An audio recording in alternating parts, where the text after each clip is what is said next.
복을 받을 수 있는 축복의 그릇들 다 되게 하여 주시옵소서. 이 밤에도 예배 드릴 때 말씀 듣다가 치료되게 하시고, 말씀 듣다가 더 마음이 뜨거워지게 하시며, 말씀 듣다가 다짐하게 하여 주옵시고, 세상에 나가서 빛과 소금의 역할을 감당할 수 있는 힘이 위로부터 내리워지게 하여 주시옵소서. 오늘도 내가 나사는 예수의 이름으로 명하노니 치료함을 받을지어다, 회복이 있을지어다, 마음의 평강이 있을지어다, 문제가 해결되게 하시고 기도 제목에 응답되는 축복의 한 달 되게 하여 주시옵소서. 또 오늘 이 기도가 되게 하여 주시옵소서. 방방곡곡 수요 예배 드리는 모든 교회를 통하여 오직 하나님만 영광 받으시고, 예배 드리는 저희들에게 은혜 위에 은혜를 내려 주시옵소서. 예수님의 이름으로 축복하며 기도하옵나이다. 아멘. 할렐루야. 감사합니다.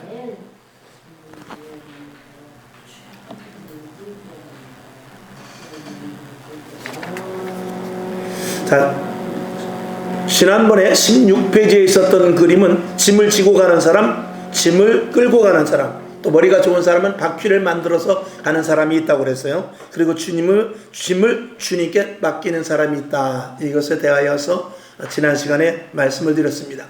우리가 정말 예수를 믿지만 전적으로 주님 앞에 모든 것들을 맡기지 못하는 부분들이 왜 없겠습니까? 있지요. 내 속에 있는 것들이 다 하나님 앞에 토로되지 못하고 깨끗하게 버려진다고 하면서, 또 기도할 때는 다짐을 해요. 기도할 때는 다짐을 하는데 이 기도가 끝나고 저 문을 열고 나가면 세상 사람들과 똑같이 돼버리니까 이게 문제인 것입니다. 그 결단이 끝까지 가기 위해서 성령에 붙잡힌 바야 되는데, 그래서 성경은 우리들에게 성령의 충만함을 받으라는 것이죠. 성령이 아니고서는 내 자의대로 신앙생활하는 것은 오늘 지금 여기서 다룰 건 아니지만, 내 자의대로 신앙생활하는 것은 한계가 있는 것은 물론이거니와 내가 하는 것은 솔직히 말해서 하나님이 받지 않으십니다. 하나님이 받으시는 것은 성령에 의하여서 하는 것만 받으십니다. 그러니까 법관이 법대로 판결을 해야 그게 가치가 있는 것이지, 법관이 법대로 하지 않냐고, 저 사람은 내 친척인데, 저 사람은 내가 보니까 불쌍해 보이는데, 저 사람은 인상이 더러운데, 그리고 자기 마음대로 법을 엉터리로 해석해가지고 하면 그건 안 되는 거죠. 그래서 우리들도 신앙생활하는 데 있어서 중요한 것은 다른 것 없습니다. 하나님의 의도대로 전해야 되고, 저는 여러분은 하나님의 말씀대로 순종하여 그대로 행동하는 것이 매우 중요한 것입니다. 근데 그러기 위해서 결론은 뭐냐? 성경을 많이 봐야 돼요. 성경을 많이 보게 되면은 벌써 나름대로 그 생활 가운데 말씀이 생각나기 때문에 그대로 행할 수가 있게 될 것입니다. 성경 여러분들 많이 보시기를 바랍니다. 자, 그 다음에 그 밑에 보면 주님께 맡기는 풍성한 삶은 어떤 사람들이냐? 우리 안에 물질의 유혹이 있고 권력을 잡고 싶고 더 가지려고 하는 이런 어떤, 또 때로는 정말 상대방보다 내가 더 유익을 챙기게 하는 그런 마음들이 우리 속에 다 있어야 되는데, 지난 시간에 말씀을 드렸듯이 이런 것들을 다 버려버리고 내 안에 주님으로 온전히 모셔서 내 생각은 언제든지 오차가 있게 마련입니다. 사람의 생각은 언제든지 계획이 상실될 수도 있습니다. 하나님이 하시면 분명하거든요. 그래서 저와 여러분 속에 주님으로 말미암는 삶을 살 수 있도록 그렇게 되기를 주님의 이름으로 축원하며, 주님께 맡기는 삶은 그렇게 사는 것입니다. 자, 그래서 오늘 첫 번째, 내 중심에 예수님이 있는 자. 조금 전에 성경 말씀을 읽은 대로 다시 한번 봅시다. 갈라디아서 2장 20절 시작. 내가 그리스도와 함께 십자가에 못 박혔나니 그런즉 이제는 내가 사는 것이 아니요 오직 내 안에 그리스도께서 사신 것이라. 이제 내가 육체 가운데 사는 것은 나를 사랑하사 나를 위하여 자기 몸을 버리신 하나님의 아들을 믿는 그 믿음 안에서 사는 것이다 라고 사도 바울이 고백했지만, 이 고백이 우리의 고백이 되어야 될 것입니다. 그래서 예수님이 주인이 된다 그 말인 것이죠. 그 밑에 써인 대로 나라는 존재가 없어질수록 주님은 강력하게 일하실 수 있습니다. 우리가 우리 목사님들 이렇게 보면은 지금은 예전에는 그런 목사님들이 별로 없었습니다. 부흥 강사님들 이 재단에서 정말 설교할 때 보면 하나님께서 확 붙잡아 주시죠.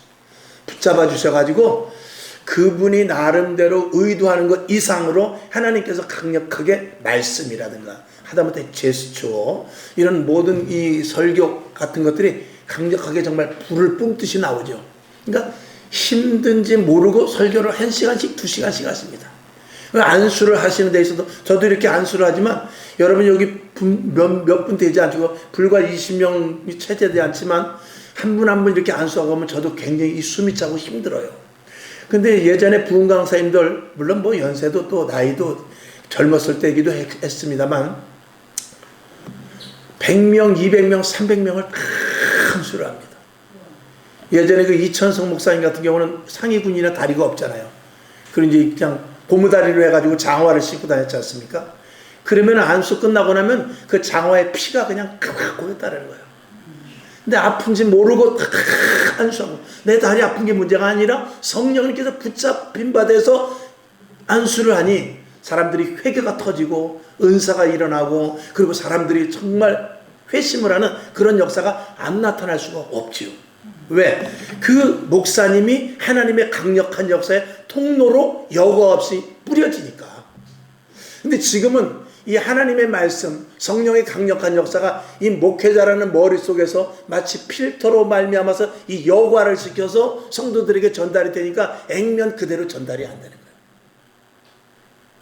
정수기는 여과해서 먹어야 되지만 하나님의 말씀은 여과해서 먹으면 안 되거든요. 액면 그대로 먹어야 되거든요. 그래서 제가 언제든지 하나님의 말씀을 전할 때도 하나님의 원 의도와 성경에서 말씀하신 하나님의 목적과 그리고 여러분이 영생의 길로 가는 데 있어서 조금이라도 변개하는 것이 있으면 안 되겠다. 구약에는 제사장들이 이후에 이 제단 지성소에 들어가서 죽을까봐 방울을 달고 들어갔잖아요. 그런과 마찬가지로 저도 이 제단에 올라갈 때마다 항상 그런 기도를 합니다. 하나님, 저도 오늘도 방울을 달고 올라가는 심정으로 올라가오네. 허튼 소리 하지 않게 하시고 혹시 잘못된 부분이 혹시라도 나온다 할지라도 그런 것들은 머릿속에서 다 잊어버리게 해 주시옵소서. 그렇게 설교를 하는 것이 그렇게 준비를 하고 설교를 하는 것이죠.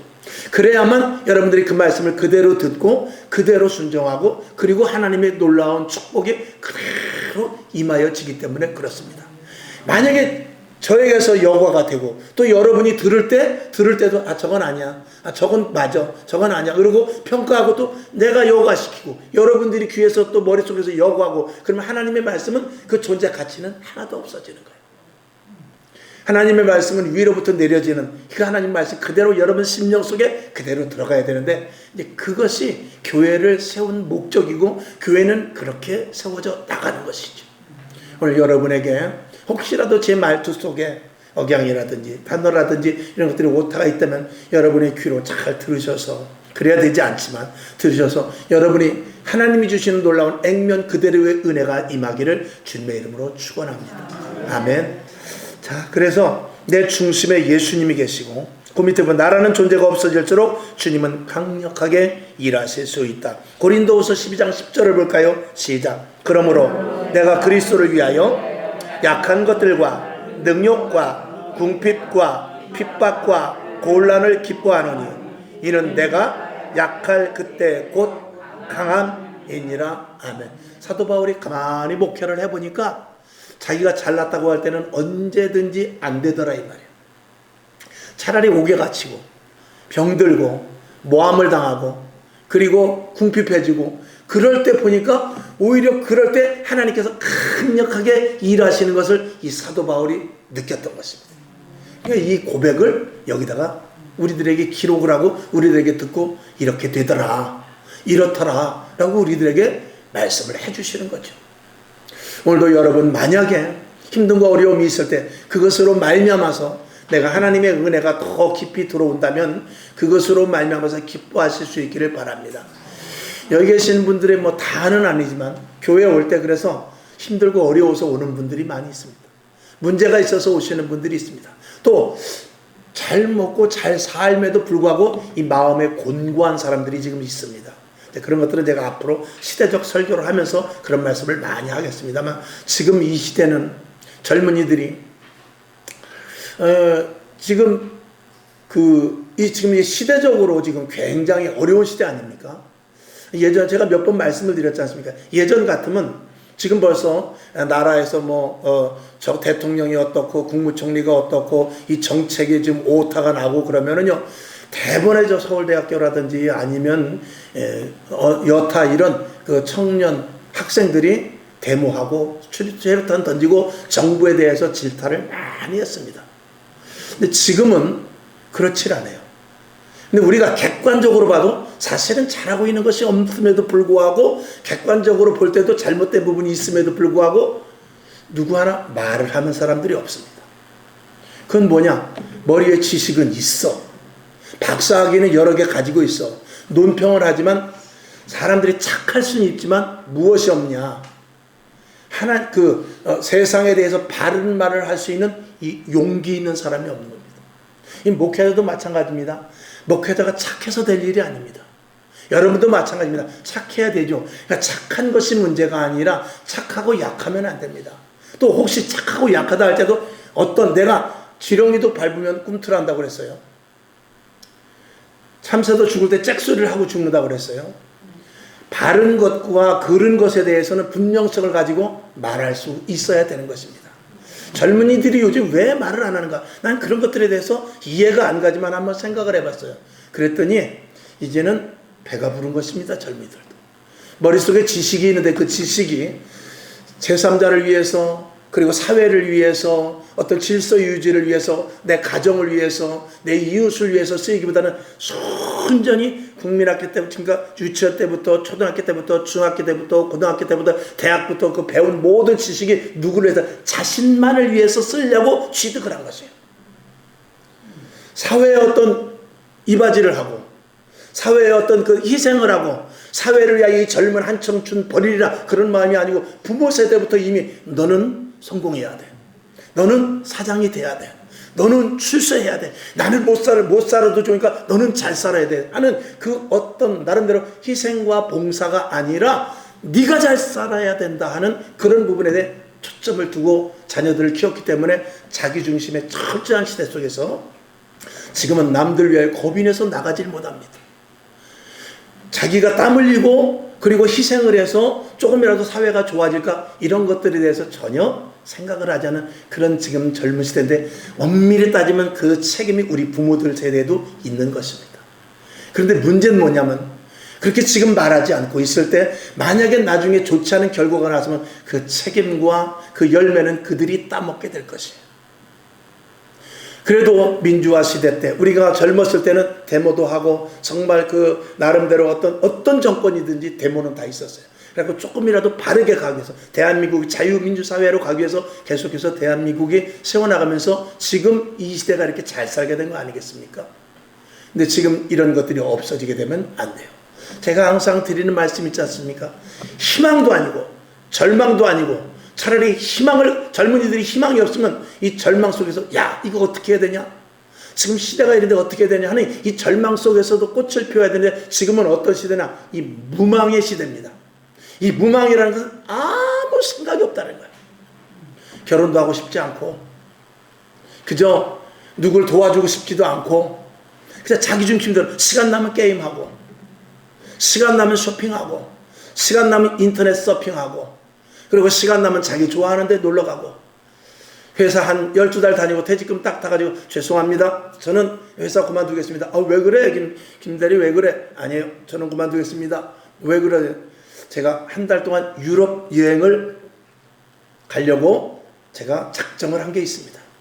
1년이고 2년이고 딱 지난 다음에 그 돈을 가져가지고 유럽에 가서 한 달 배낭여행 갔다 오고, 보름 동안 어디 갔다 오고, 2달 동안 어디 갔다 오고, 그리고 또 취업을 합니다. 또 취업을 하면서 1년 딱 다니고 나서 그 돈 가지고 또 아주 중독이 되다시피 그렇게 사는 젊은이들이 굉장히 의외로 많습니다. 국가가 어떻게 되고, 내 가정이 어떻게 되고, 내 인생이 어떻게 설계, 이런 것에 대해서는 먼 생각이죠. 그러면 어떻게 되느냐? 나라가 어떻게 되겠어요? 미래가 없어지는 것이죠. 그 꿈과 소망을 누가 심어줘야 되느냐? 선배 어른들이 심어줘야 되는데, 늙은이만 있지 어른이 없는 이 시대 속에서 젊은이들은 돌파구를 찾지 못합니다. 어른들의 잔소리가 필요합니다. 어른들의 지도가 필요해요. 어른들이 지팡이를 내주고 이 지팡이를 잡고 가라, 그쪽으로 가지 않는다 할지라도 지속적인 간섭과 잔소리, 훈도가 있어야 되는데, 그 훈도가 없다 이 말입니다. 제가 여러 번 말씀을 드렸습니다만 절대로 제 자랑이 아니라 그냥 비유로 한번 말씀을 드린 거예요. 우리 딸들이 여기 있습니다만 몇 번 들으신 분이 있을 거예요. 우리 딸들 제가 학교 다닐 때는 정말 제가 그렇게 저는 이제 덤프차를 운전했기 때문에 항상 덤프차하고 승용차하고 같이 있었어요. 그래서 현장을 가면은 반드시 승용차로 가야 되기 때문에 차가 있었고 승용차가 있었고 덤프차가 있었어요. 그럼 이제 비가 오고 그런 날은 일을 안 가거든요. 그럼 비가 오고 그럴 때는 애들을 좀 학교까지 태워다 주면 좋은데 한 번도 그런 적이 없어요. 지금은 오히려 애들이 이제 비가 온다든지 늦었다 그러면 제가 태워다 주기도 잘해요. 학교 다닐 때 그런 거 얄짤없었어요. 안 돼. 늦으면 늦은 대로 가서 혼나라는 거예요. 비 오면 비 맞고 가라는 거예요. 우산을 안 챙겨갔으면 비를 맞아서 싸다. 나는 그렇게 가르쳤어요. 그러니까 우리 애들은 굉장히 설게 자랐습니다. 좀 억울하게 자랐죠. 내가 왜 그랬는데 애들한테 그랬어요. 야, 학교를 갔어. 학교를 갔는데 비가 오는데 내 친구는 벤츠에서 우산을 타고 탁 내려. 하다못해 봉고차라도 아빠가 딱 태워다 줘. 그러면 그 아이들 속에 어떤 생각이 들 수 있느냐. 나는 돈 벌어서 내 새끼 꼭 태워다 줄 거야. 이런 생각이 들 수 있는 거예요. 그런 것들이 그렇게 다 생각하지는 않죠. 교육을 통해서 그렇게 생각하지 않습니다만 그렇게 생각할 수가 있기 때문에 참 저도 속 좁은 건지 속이 큰 건지 모르겠어요. 비 오는 날은 끝까지 가라. 그리고 그런 부분들에 대하여서 제가 좀 아주 좀 이상하게 좀 하여간 성향을 좀 가지고 있습니다. 왜냐면 학생들이 비가 오고 또 힘들고 어려운 일이 있으면 이 어린이들이 자라날 때 내가 어떤 꿈을 가지고 나라와 민족을 위해서 그리고 앞으로 이 사회에 대해서 그리고 우리 후학들을 위해서 하는 그런 생각을 해야지. 이 목표가 나는 돈 벌어서 내 새끼는 비가 오는 날 벤츠 태워서 내가 학교 보내줄 거야. 이런 생각을 한편이라도 갖고 커진다면 이미 그 아이의 미래는 이미 벌써 꺾이고 들어가는 거야. 혹시라도 그런 생각할까봐 내가 안 태워줬다니까. 박수 받을 일은 아니지만 그렇다고 못된 생각도 아니지 않습니까? 심부름을 시켜도 저는 그랬어요. 심부름을 둘이 이제 있으니까 서로 심부름을 하잖아요. 그러면 심부름을 시킬 때는 가위바위보에서 이기는 사람이 가는 거야. 진 것도 그런데 심부름까지 가면 안 되잖아요. 그러니까 가위바위보에서 이기는 놈이 심부름 가는 거예요. 그리고 먹을 것을 딱 똑같이 나눠줬어도 제가 똑같이 나눠주지 못할 때가 있거든요. 그러면 누가 선택을 하느냐? 가위바위보에서 진 사람이 선택을 하게. 그런 좀 엉뚱한 부분이 있었어요. 왜? 그렇게 해서 조금이라도 한 부분이라도 좀 공평성을 가질 수 있지 않을까. 그런 부분, 엉뚱한 부분들이 있었는데 그래서 잘 컸지 않습니까? 어쨌거나 잘 컸으면 된 거죠. 자랑 삼아 말씀을 드리는 것이 아니라 우리가 한 가지 일을 내가 걸어가도 잠을 자도 책을 봐도 핸드폰을 봐도 버스를 타고도 생각이 그래서 내 중심의 영역 안에서만 있을 것이 아니라 언제든지 모든 사회적인 일체성을 가지고 내가 지금 어떤 자리에 위에서 좀 내려볼 수 있어야 돼. 내가 버스를 타고 가지만 운전수는 지금 얼마만큼 고생을 할까. 내가 지금 비록 2,000원 내고 돈을 탔지만 이 차가 그래도 2억짜리 차인데 야 2,000원 내고 타는 것도 감사하다. 그렇게 생각하는 사람과 차비가 너무 비싼 것 같아. 나 하루 2번씩 타고 다니는데 이거 4,000원 들어가는데 이거 비싼 거 아니야? 이렇게 생각하는 사람은 똑같은 생활을 하지만 나중에 5년 지나 10년 지나 그 사람의 인생관 자체가 세상관 자체가 틀려진다 이 말이에요. 그러니까 그런 것들을 누가 가르쳐야 되느냐? 그런 것들을 부모가 가르칠 수 있어야 돼요.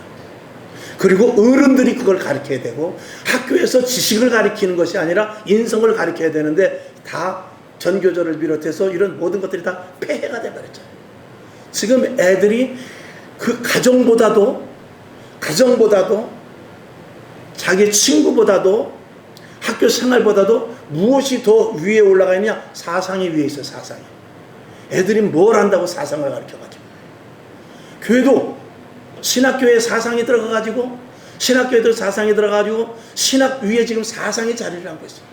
대한민국은 희한하게 사상에 엄청나게 큰 위치를 감당하고 있어요. 근데 그럴 수밖에 없는 게 이미 이승만 대통령 시대 때부터 체제와의 싸움이 있었기 때문에 그래요. 그 당시만 해도 공산 세력이 70%나 있지 않습니까? 30%의 자유세력을 가지고 대한민국을 세워나가기 위해서 체제 싸움을 하지 않을 수 없었어요. 그러다 보니까 이 체제가 종교보다도 위에 올라가 있죠. 자, 유럽은 왜 망했을까요? 유럽은 인권 때문에 망했습니다. 인권이 종교보다도 위에 있었어요. 유럽은 인권 하다가 그 이슬람이 들어오고 옆에 이민자들이 들어왔지만 그들의 목적은 따로 있었지만 포장은 무엇으로 되어 있었냐? 인권으로 포장이 되어 있어요. 특별히 프랑스 같은 데는 인권 최고의 나라입니다. 그러나 그 프랑스도 지금 골목에 가면은 오물로 가득합니다. 말만 인권이지 실질적인 인권이 이루어지지 않은 게 인권 논리자들입니다. 그래서 그 인권 때문에 그 프랑스, 독일, 그 유럽의 모든 종교들이 다 인권 밑에서 다 몰락이 돼버리고 인권조차도 어느 밑에 종교조차도 인권 밑으로 몰락이 돼버리고 말았습니다. 미국은 왜 무엇 때문에 몰락이 되었을까요? 미국은 그 자유라는 캐치프레이를 걸었지만 자유라는 캐치프레이 뒤에 무엇이 숨어 있었냐면 방종이 숨어 있었어요. 미국은 방종이 강합니다. 그래서 사탄교도 좋다. 그리고 어떤 종교든지 간에 다 자유다.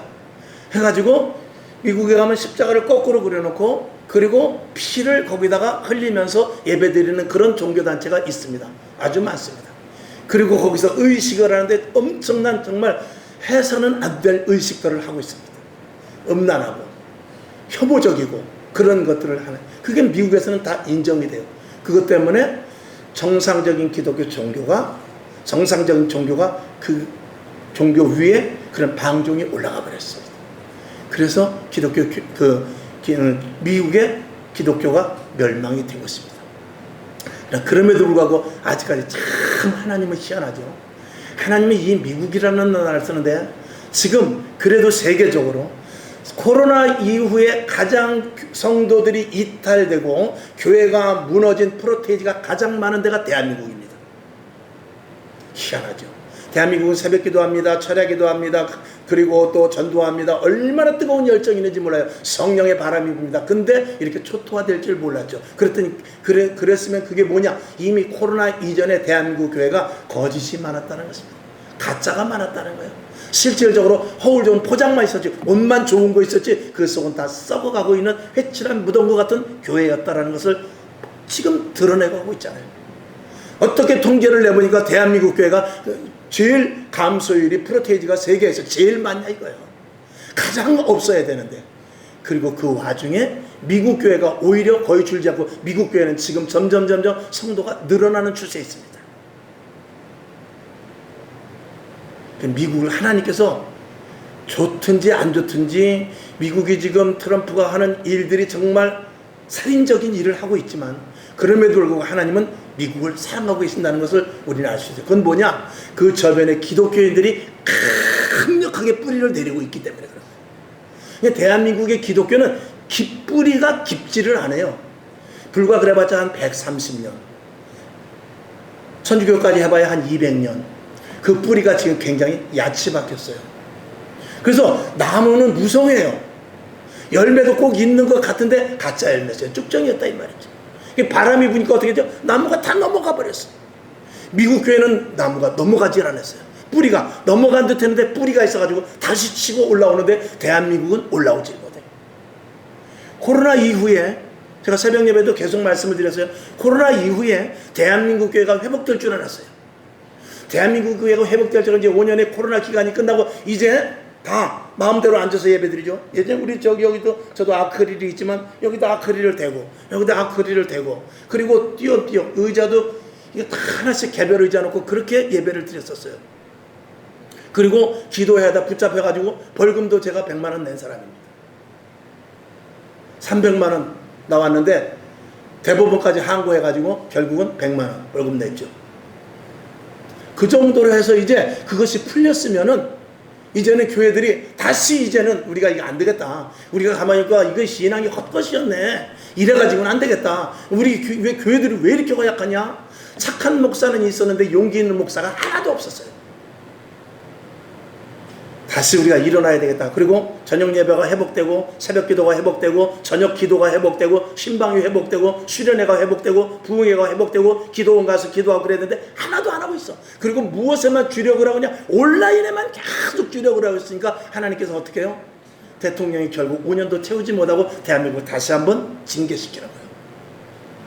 이거는 영적으로만 볼 수 있는 사람만 알 수 있는 거예요. 우리가 일어나는 이런 표면상으로는 뭐 내란이니 뭐 탄핵이니 이러지만 하나님은 의도가 그게 아니에요. 그리스도인 하나님의 시야로 봤을 때는 이거는 일어날 수밖에 없는 일이 일어난 거예요.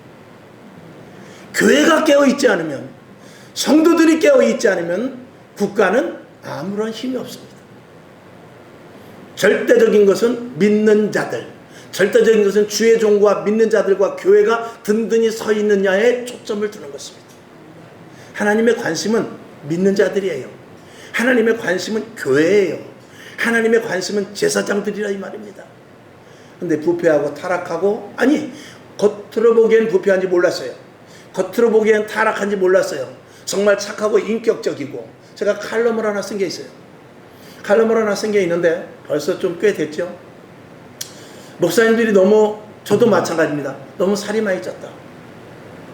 기름이 좔좔 흐르고 어느 교회 목사님들이 탤런트보다 더 잘생겼어. 머리부터. 이왕이면 또 깨끗하게 하는 게 좋겠죠. 근데 깨끗한 것과 기름진 것과는 다를 수 있습니다. 목사님들은 예수님을 이사야에서 보면 정말 초췌해요. 볼품이 없다고 그랬어요. 목사님은 무릎이 걷질 못할 정도 돼야 돼요, 사실. 걷지 못, 왜? 하도 기도를 많이 해가지고 무릎이 다 다쳐가지고 걷지 못해서 겨우 목발이나 휠체어 짚고 다닐 정도 돼야 그게 난 진짜 목사라고 생각해요. 제가 좀 극단적으로 말씀하는 거예요. 목사가 건강을 위해서 트레이닝 좋습니다. 목사가 건강을 위해서 이 음식 저 음식 피하는 거 좋습니다. 그러나 그러기 이전에 뼈가 닳도록, 허리가 휘도록, 제가 제 자신을 볼 때만 해도 너무나 피고 너무나 돼지더라고요. 신학교 때 그렇게 열심히 했던 그런 부분들이 지금도 너무 없고, 이런 것들을 제 자신을 요즘 제가 새벽에 설교 말씀을 하면서 제가 저한테 하는 말씀을 제가 사실은 하고 있거든요. 그래서 내 자신을 돌아보면서 계속 조금 더, 우리 사모하고도 둘이 만나면 둘이 항상 이야기하면 그겁니다. 기도가 좀 더 부족하다. 그리고 영적으로 깊이가 좀 얕다. 이래가지고는 이게 표면적으로 우리가 기도하는 것 같지만 실질적으로 우리가 깊이가 좀 얕다. 그런 이야기를 계속하고 있죠. 여러분, 겉으로 기도한다고 다 기도입니까? 겉으로 예배 드린다고 다 예배입니까? 겉으로 성경 본다고 다 성경 아는 거예요? 겉으로 찬양한다고 또 하나님이 받으십니까? 실제적인 그 영적인 상태 안으로 들어가 버려야지. 배만 타고 가면 뭐합니까? 그 바닷속 밑에 있는 그 해산물을, 산호초를 볼 수가 있어야죠. 수박 얘기했지 않습니까? 수박 겉만 보고 초록색이면 무엇으로 그 무슨 의미가 있습니까? 그 속에 빨간 것이 있는지를 알아야 그게 진짜 수박을 아는 것 아니겠습니까? 말씀을 드리다가 좀 옆으로 나갔습니다만, 시대적으로 너무나 답답하고, 저도 우리 지방에 또 우리 동기들 또 우리 주위에 아는 목사님들 이렇게 모임들 이렇게 가보면은 다 그런 건 아닙니다. 많이들 교회들이 회복되어 있습니다만 아직도 그럼에도 불구하고 회복되지 않은 교회가 얼마나 많은지 모릅니다. 그 중심에 누가 서야 되느냐? 사실은 대형 교회들이 서야 됩니다. 제일 먼저. 작은 교회가 뭔 힘이 있겠습니까? 라고 말할 수는 없지만, 오후 예배가 없어진 것도 그래요. 오후 예배가 없어진 것도 제일 먼저 대형 교회 선 건 아닙니다. 작은 교회에서, 교회를 처음에 개척해 놓고 보니까 동네는 뭐 성도들이 없고 그러니까 아는 분, 내 동생이, 예를 들어서 여기 서창동이라면 내 동생이 더 동인천에 살고, 또 내가 아는 그 교회에서 같이 개척 멤버가 저쪽 뭐 소래에 살고, 또 한 사람은 신천리에 살고, 그러다 보니까 와서 예배 드리고 저녁 때까지 있을 때도 없고, 교회라고 10평짜리 20평짜리 얻어놓고 뭐 저녁 때까지 다시 집에 갔다 오기도, 그러니까 우리 그러지 말고 저녁 예배를 땡겨서 2시에 드립시다. 그리고 밥 먹고 조금 쉬었다가 2시 예배 드리고, 사실은 처음에 2시 예배가 그렇게 시작된 거예요. 애당초는.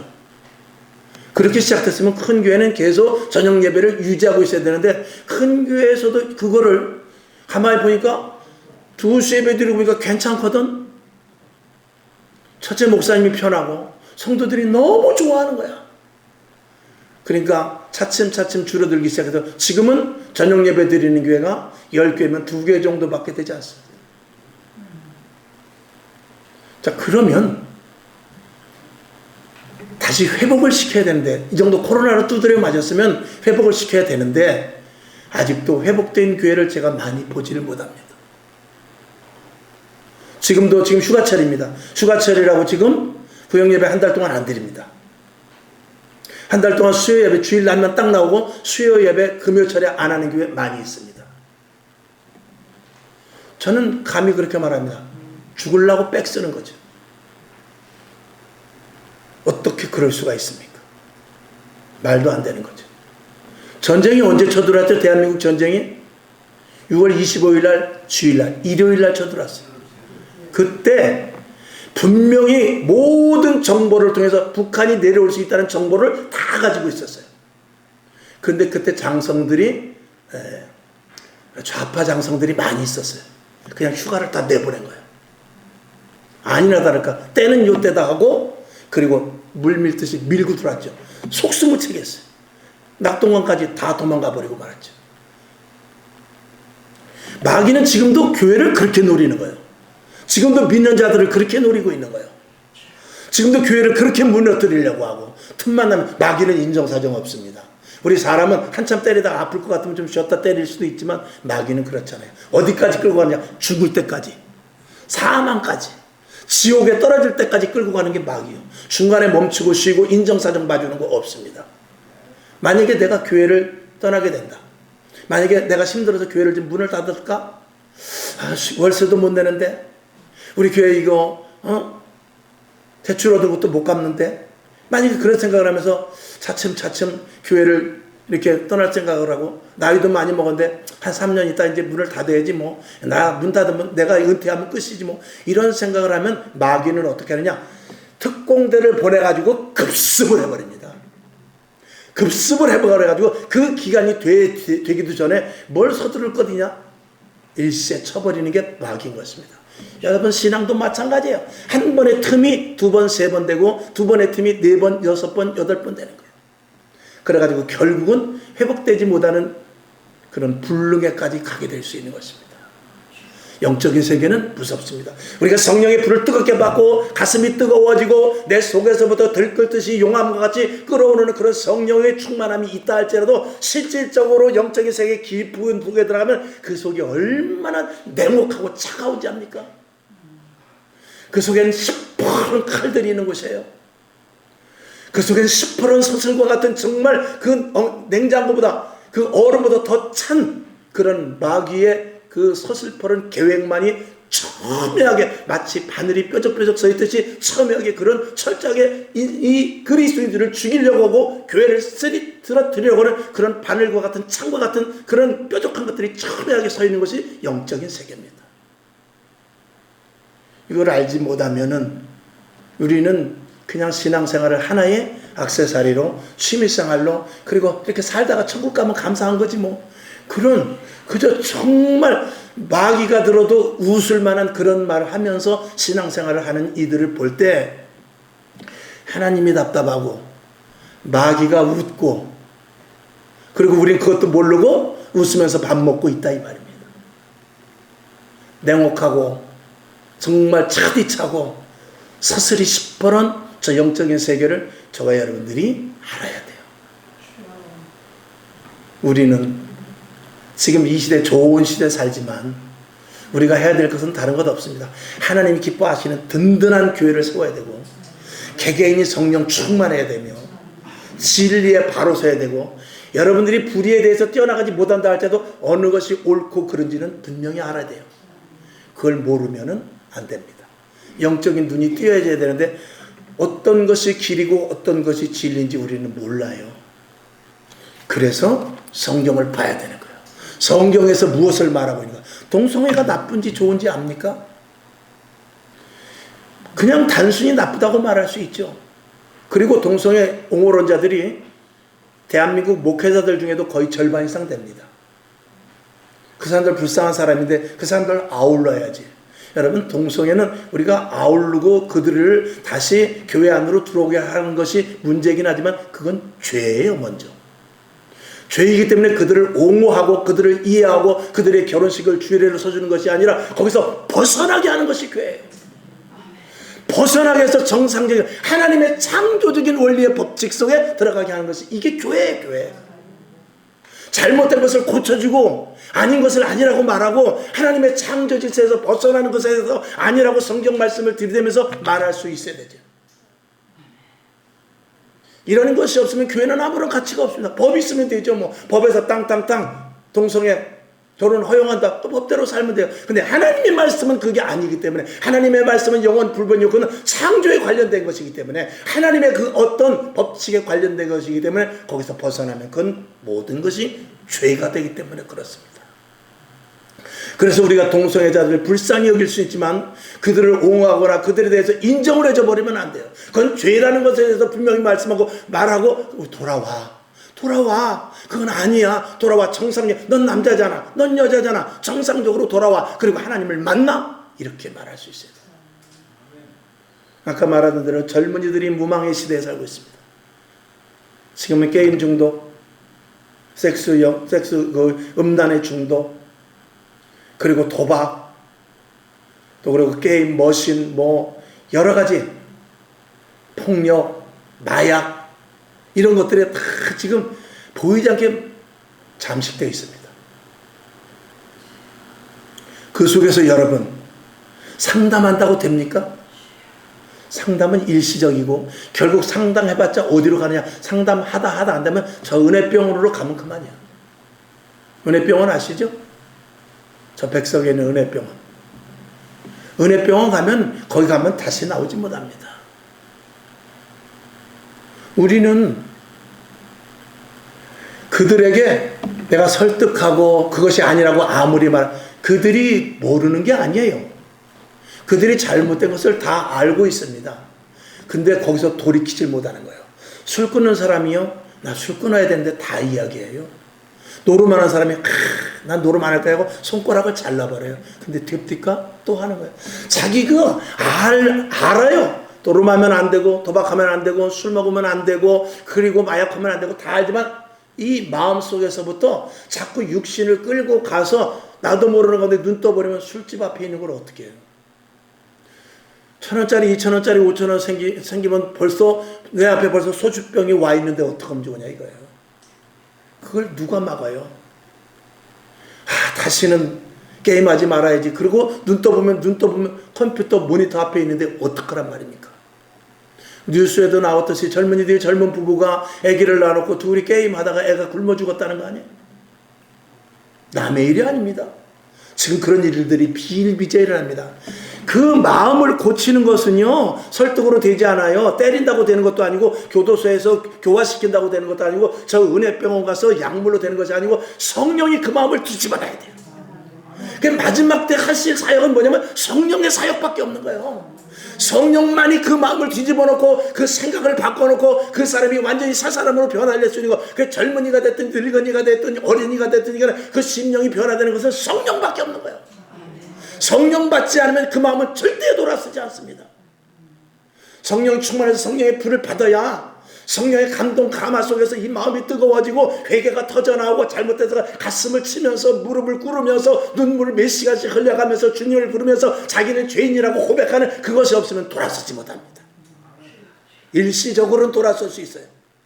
설득하면 그럴 수 있어요. 술 먹는 사람이 제일 힘든 게 뭐냐면 술 깨면 말 잘 듣습니다.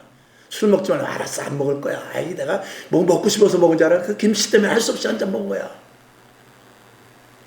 그리고 다시는 안 먹는다 그러죠. 근데 저녁 때 와보면 벌써 여보 이러고 가 있죠. 그게 술 먹는 사람의 특징입니다. 안 돼요. 심령이 불이 들어가서 그 심령 속에 성령으로 말미암아 완전히 태워져 버리기 전엔 절대 중독은 끊지 마세요. 이 시대의 마음의 생각과 우리 심령에 가지고 있는 그 어떤 것들 그리고 내 육신에 훈련되어 있는 이런 나도 모르는 가운데 움직여지는 이런 모든 것들을 다 제어하고 삭제시키고 그런 것들을 불태워버리는 것은 성령밖에 없습니다.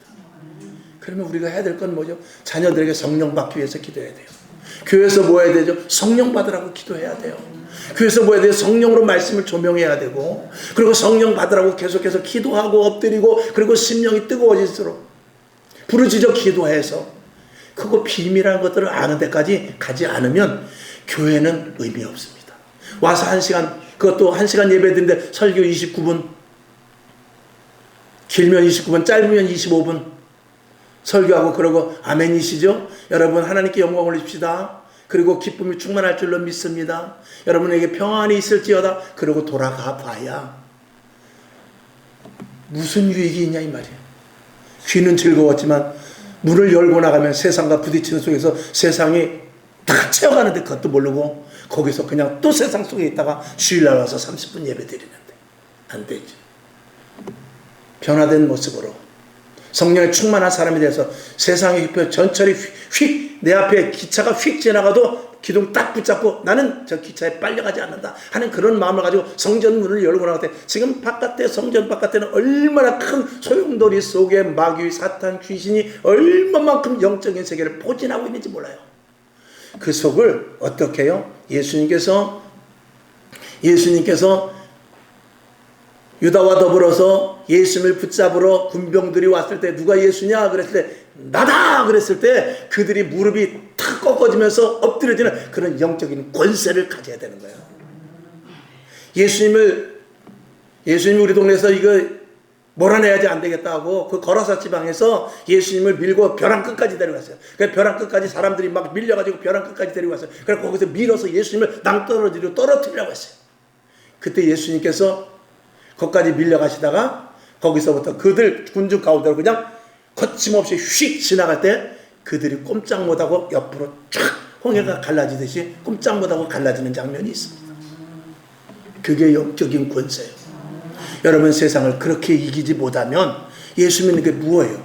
지식이에요? 경험이에요? 성경 가지고 산속에 들어가서 3년만 파보죠. 땅도 파고 굴도 파고 성경도 파고 파보세요. 그러면 성경이 달달달달 외워질 거예요. 그게 무슨 의미가 있냐 이 말이야. 물론 성경을 보면서 성령 받을 수도 있어요. 하나님의 영으로 말하면 성령은 어디서 받는 거냐? 교회에서 받는 거예요. 오순절 마가의 다락방에 성령이 어디로 내려서? 교회로. 마가의 다락방 교회로 내린 거예요. 마가의 다락방에 내리고 그리고 그때부터 교회가 태동이 된 거예요. 그리고 나서 다 뿔뿔이 흩어져가지고 그때부터 계속 에베소 교회 무슨 교회를 계속 다 전화간 거죠. 아, 교회를 세워야 되는구나. 거기서 하나님의 역사가 나타나는구나. 그렇게 된 거죠. 다음 주에 마저 하기로 하고 오늘 이제 좀 말씀이 좀 옆으로 좀 나갔습니다만 옆으로 나갈 일이 많을 거예요. 왜냐하면 말씀을 하다 보면 또 우리가 꼭 들어야 되고 이 재단에서 또 하나님께서 꼭 필요하게 말씀하실 부분들이 있고 또 제가 이 말씀을 하면서 저 역시도 내 자신의 심중에 다짐을 내가 갖는 것이거든요. 여러분들에게 이런 기조로 이런 성향의 목회자 그리고 성령님께서 부족한 자를 이렇게 좀 붙잡아 주셨으면 하는 그런 마음이 제가 있는 것입니다. 여러분 저를 위해서 기도 많이 해주셔야 돼요. 허튼 소리 하지 아니하고 정말 하나님의 나라가 세워가고 하나님이 기뻐하시는 교회가 세워가고 성도들을 정말 사랑하고 성도들의 영적인 상태를 바로 볼 수 있고 부모는 자식을 잘합니다. 열흘 있다 들어와도 자식 얼굴만 보면 고생을 하고 왔는지 직사게 고생을 하고 왔는지 평안하게 있고 왔는지 다 알아요. 저도 여러분 한 사람 한 사람 볼 때 영적인 심리 상태, 영적인 상태, 마음의 상태 이런 모든 것들을 알 수 있는 그런 영적인 감각이 있어야 되거든요. 그렇지 않으면 뭐하러 목회합니까? 그렇지 않으면 목회하면 안 되죠. 그건 직업이죠. 그러려면은 저도 다시 덤프차 하면 지금 월급을 500만 원 받는데 그거 가지고 내가 여기서 뭐 이뤄가고 있어요. 하나님께서 부르셨으니 꼼짝없이 왔지만 저도 억울하다고 하나님 앞에 말할 수 있어요. 그러나 그 억울함보다는 지금 영적인 상태를 돌아가는 걸 아니 그 억울한 문제가 아니라 이게 큰일 났구나. 야 이거 큰일 났구나. 이걸 어떻게 하지? 그런 생각이 머릿속에 계속 들기 때문에 말씀을 올리는 것입니다. 하나님의 생각이 부족한 종을 통하여서 여러분에게 하나님의 심정이 그대로 전달되기를 주님의 이름으로 축원합니다. 아멘이시죠? 자, 성경 그래서 오늘 첫 번째 내 중심에 예수님이 계셔야 된다. 오늘 이 말씀만 하고 오늘 말씀을 마치겠습니다. 자, 고린도후서 조금 아까 읽은 대로 12장 10절. 그러므로 내가 그리스도를 위하여 약한 것들과 능욕과 궁핍과 핍박과 곤란을 기뻐하느니 이는 내가 약할 그때 곧 어떻게 해요? 강함이 되더라. 오늘 여러분에게 이 말씀이 은혜가 되기를 주님의 이름으로 축원합니다. 기도하겠습니다. 아버지 하나님 감사합니다. 하나님의 말씀 부족한 점 또 두절없이 이 설교 본문에 없는 것을 많이 오늘 전파했습니다만 그럼에도 불구하고 잘 듣고 새겨서 영적인 기준을 세워가게 하시고 영적으로 분별하게 하시고 시대가 지금 어떻게 돌아가며 하나님이 어떤 일을 하며 지금 세상 마귀는 어떻게 역사를 하고 있는가 이런 부분에 대해서 잘 알게 하셔서 더 깨어 기도하고 하나님의 의도대로 우리가 살아 오늘 주님 오신다 할지라도 부끄러움이 없이 주님을 만나는 우리들 되게 하여 주시옵소서 간절히 바랍니다. 사랑하는 우리 성광의 식구들 가정을 책임져 주시옵소서. 물질의 복을 주셔야 됩니다. 건강하게 하여 주시옵소서. 자녀들이 잘되게 하옵시고 주 안으로 다 들어오게 하시고 하나님이 영역 안에 들어와서 애굽에서 7년 흉년 후에 흉년 때도 오히려 애굽 사람들이 복을 받았듯이 요셉의 지도하에 복을 받았듯이 오늘 주의 종을 잘 세우고 하나님의 성령의 인도하심을 따라 흉년 기간 가운데서도 복 받을 수 있는 우리 사랑하는 우리 성광의 식구들 이 땅의 믿음 성령 충만한 자들 되게 하여 주시옵소서. 내가 나사는 예수의 이름으로 명하노니 방해하는 것들은 물러갈지어다. 우리 속에 더러운 것들 부정적인 것은 물러갈지어다. 주 예수 그리스도의 성령의 강력한 역사만 임하게 하여 주시옵소서. 마지막 때를 살아가는 저희에게 하나님의 완전한 간섭이 있게 하여 주시옵소서. 예수님의 이름으로 축원하며 기도합나이다. 아멘. 주기도문하고 하나님 더욱더 성령의 충만함을 주옵소서. 주님 말씀 놓치지 않게 하시고 성령의 인도하심에 따라 엉뚱한 데 가지 않고 성령의 인도하심에 따라만 가게 하여 주옵소서. 부족한 자 아무것도 모릅니다. 하나님 인도하여 주옵소서. 이런 기도도 해주시기를 바랍니다. 주기도문하고 잠깐 기도하고 일어나시겠습니다. 하늘에 계신 우리 아버지여 이름이 거룩히 여김을 받으시오며 나라에 임하옵시며 뜻이 하늘에서 이룬 것 같이 땅에서도 이루어지이다. 오늘날 우리에게 일용할 양식을 주옵시고 우리가 우리에게 죄진 자를 사하여 준 것 같이 우리 죄를 사하여 주옵시고 우리를 시험에 들게 하지 마옵시고 다만 악에서 구하옵소서. 대개 나라와 권세와 영광이 아버지께 영원히 싸움나이다. 우리 진순정 권사님 11조에 몰려